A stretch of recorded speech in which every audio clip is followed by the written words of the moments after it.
با فرا رسیدن فصل تابستان و دوره تعطیل در مؤسسه‌های تعلیمی فعالیت اردوگاه‌های قلمرو ولایت آغاز گردیده. محصلین به استراحت و فراغت و سالمگردانی فرا گرفته می‌شوند. استراحتگاه سالمگردانی کودکان، نورسان و جوانان به نام 20 سالگی استقلالیت از زمره اردوگاه‌های بزرگ ولایت به حساب می‌رود. استراحتگاه سالمگردانی کودکان، نورسان و جوانان به نام 20 سالگی استقلالیت فعالیت خود را در موسم سال 2025 از سنه 20 ایون آغاز بخشیده. امکان دارد در یک بست تا 300 نفر جوانان و نورسان را به استراحت و سالمگردانی فرا بگیرد. استراحتگاه تابستانه ما به موسم امسال آماده است.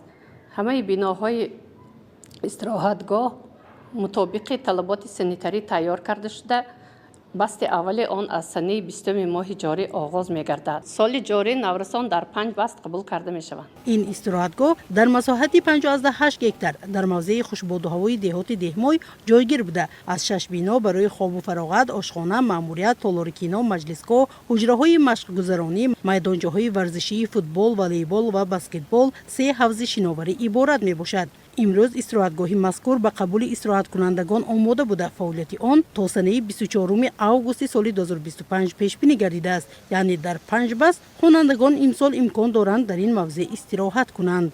در استراحتگاه ما تمام شرایط ها برای خوب استراحت نمودن و سالمگردانی خوانندگان روانه کرده شده است و در استراحتگاه ما بیش از 10 محفل های رقصی، محفل های ورزشی، محفل راویان، کتابخوانان بهترین فعالیت میبرند که در آخر هر بست ما همه این محفل ها رو فعالیت را جنبست نموده بهترین استراحت کنندگان را با افتخارنامه ها، با راهخط ها تقدیم می نماییم، طوری که اساسگزار صلح و وحدت ملی، پیشوای ملتمان در همه برآمدهای خود توجه نسبت کودکان، نسبت سالمگردانی، نسبت علم آموزی آنها می نمایند.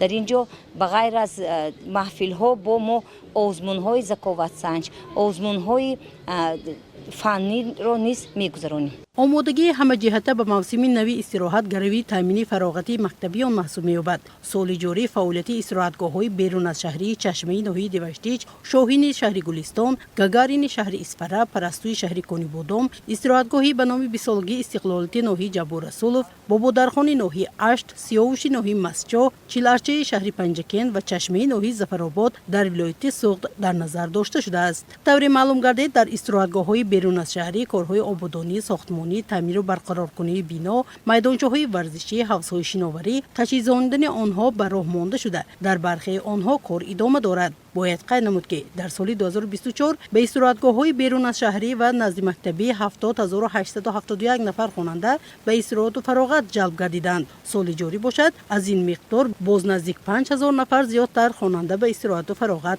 فرا گرفته خواهند شد. مثلا استراحتگاه شاهین شهر گلستان الکی به قبول استراحت کنندگان آماده است. باید تذکر داد که استراحتگاه مذکور با دستور سپارش و هدایت‌های اساسگزار صلح و وحدت ملی پیشوای ملت پرزیدنت جمهوری تاجیکستان محترم امامعلی رحمان تجدید و نوسازی گردیده. برای تعلیم گیرندگان در آن تمام امکانات زمان معاصر فراهم آورده شده است.